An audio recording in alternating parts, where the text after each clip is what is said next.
আপনার কি অবস্থা, এত শুকায় গেছেন কিভাবে? আমি তো তোমার টেনশনে শুকাই গেছি।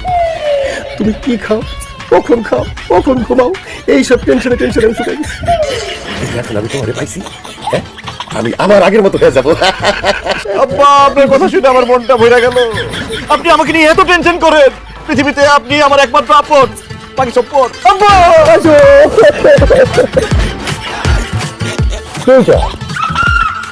টুম্পা না, দেখছো খায় খায় নিজের কি বানাইছস, আর জামাইটা শুকাইয়া কাঠ হয়ে গেছে। কেমন আছিস মা?